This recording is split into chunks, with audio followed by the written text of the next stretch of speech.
Bonjour, bonsoir à toutes et à tous, bienvenue dans ce flash d'information de Rota TV. Voici les titres.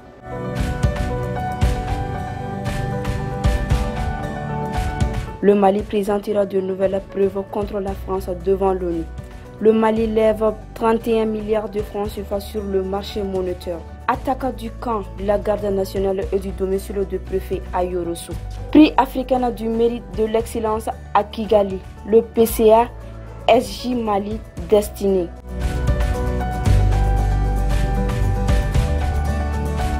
Des preuves qui démontrent au monde comment un État membre du Conseil de sécurité se comporte, a déclaré le Premier ministre par intérim. Le Mali fournira de nouvelles preuves devant le Conseil de sécurité de l'Organisation des Nations Unies, ONU, accusant la France d'avoir fourni des armes de guerre et des enregistrements à des groupes terroristes, a déclaré le colonel Abdoulaye Maïga, Premier ministre par intérim. Selon lui, les autorités françaises se sont rendues coupables de beaucoup de choses. Violation intempestive de notre espace aérien. En plus de cela, elles ont fourni des enregistrements et des armes à des groupes terroristes, ajoutant que cette attitude des autorités françaises aggrave de la part d'un pays membre du Conseil de sécurité des Nations Unies. Nous avons introduit une plainte avec toutes les preuves à l'appui. Nous avons encore d'autres preuves qui seront présentées à la suite de cette session spéciale du Conseil de sécurité des Nations Unies. Que la communauté internationale et le monde découvrent comment un État membre du Conseil de sécurité se comporte, a-t-il fait savoir.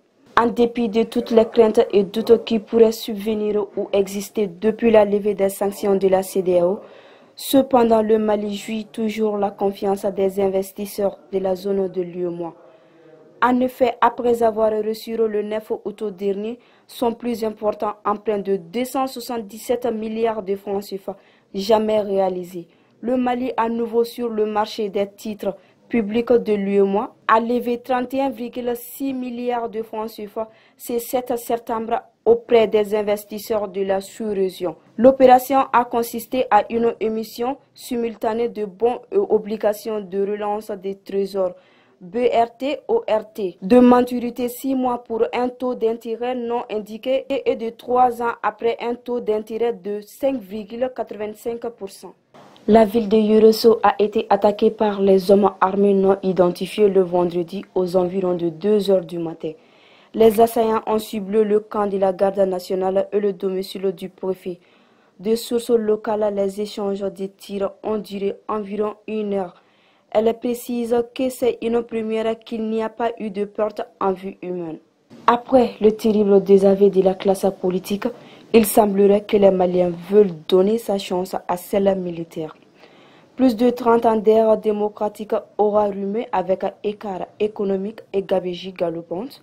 Les tenants actuels du pouvoir pour l'intérêt supérieur de la nation doivent réussir là où ses prédécesseurs ont lamentablement échoué. Autrement, ce sera un désaveu de plus, celui de trop, qui marquerait une rupture encore plus profonde entre les gouvernants et les gouvernés. Notre compatriote Alassane Salif Sissoko, non témoin du président du conseil d'administration de la société de gestion et intermédiation SJ Mali, recevra officiellement son trophée et sa dénomination au cours de la cérémonie solennelle baptisée PADEV Kigali 2022.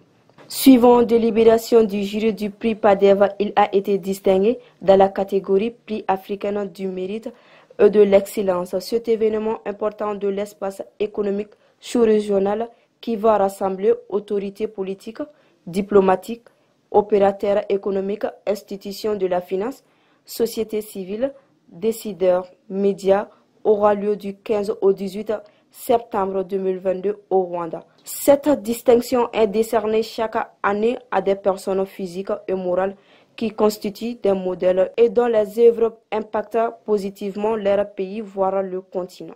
C'est la fin de ce flash d'information. Merci à vous de l'avoir suivi. Sur ce, la prudence est meilleure de sécurité. D'ici là, portez-vous bien.